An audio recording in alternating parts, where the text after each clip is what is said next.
C'est un accident de clémence.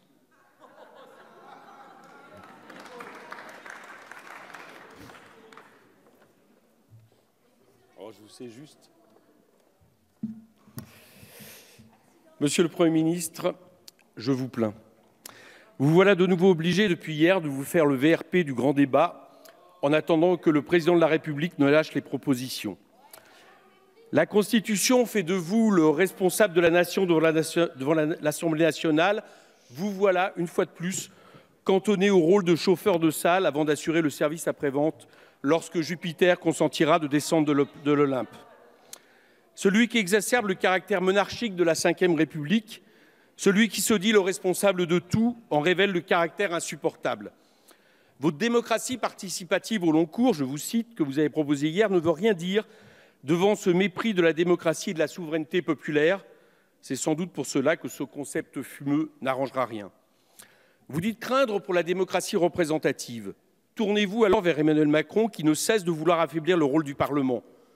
À la start-up nation, vantée par le président, nous opposons pour notre part la Sixième République par la Constituante, car oui, la question du retour du peuple souverain est première. Monsieur le Premier ministre, je vous plains doublement, car il n'est pas facile de vendre un échec.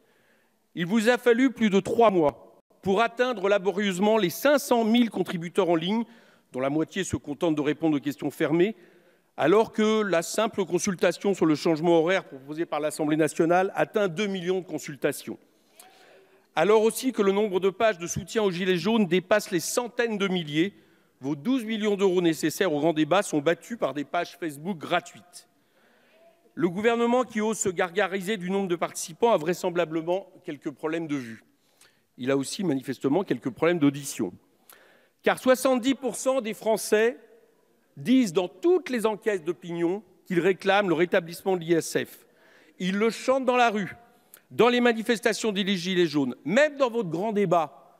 Quand leur parole n'est pas filtrée, ils le crient. Or, vous ne lui attribuez qu'un peu plus de 10%, selon la synthèse passée à la moulinette d'un algorithme adapté à votre vision du monde. Vous l'avez au fond tristement confirmé hier. Il ne s'agissait pas d'un grand débat, mais d'un spectacle de ventriloque. Alors que les Français demandent plus de justice sociale, vous traduisez moins d'impôts. Alors qu'ils demandaient plus de services publics, vous les avez bâillonnés en proclamant qu'il fallait moins de dépenses publiques. Dès le départ, vos questions étaient binaires et bidonnées.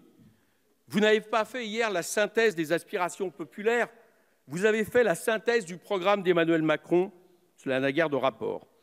Car les Français ne demandent pas une tolérance fiscale zéro, là encore je vous cite. Ils exigent une tolérance privilège zéro. Quelle est la différence? Quelque part, M. Lecornu, ce matin, sur France Inter, l'a expliqué. À la question qu'est-ce que vous allez faire avec l'ISF, il dit on ne va pas rétablir l'ISF car ce serait alourdir l'impôt. De la même manière, voilà votre prétexte tout trouvé pour ne pas non plus toucher au CICE, à la flat tax ou à la plupart des niches fiscales. Voilà le poteau rose découvert. Voilà à quoi sert votre moins d'impôts, à défendre les privilèges. Pourtant, elles sont là, ces dépenses, dans lesquelles nous vous proposons de couper, tant elles ne servent à rien, ou plutôt qu'à quelques-uns.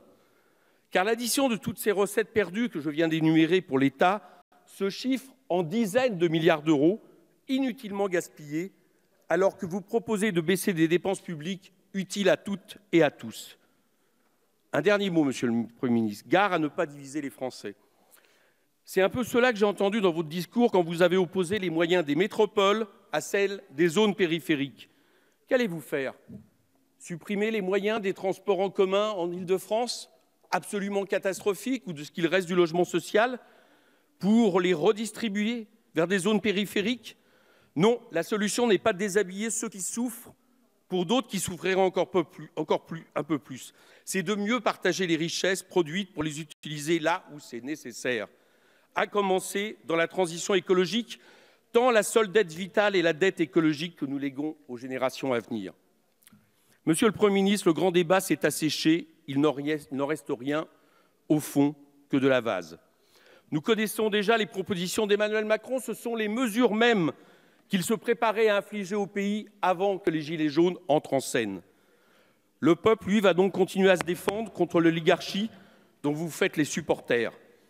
Craignez qu'à votre propagande hivernale ne succède un grand printemps populaire. Car oui, Monsieur le Premier ministre, il y a bien en France une immense exaspération, mais c'est une immense exaspération contre la politique de celui que vous servez. Merci, Monsieur Coquerel. La parole est à Madame Marine Le Pen, députée non inscrite, pour 5 minutes.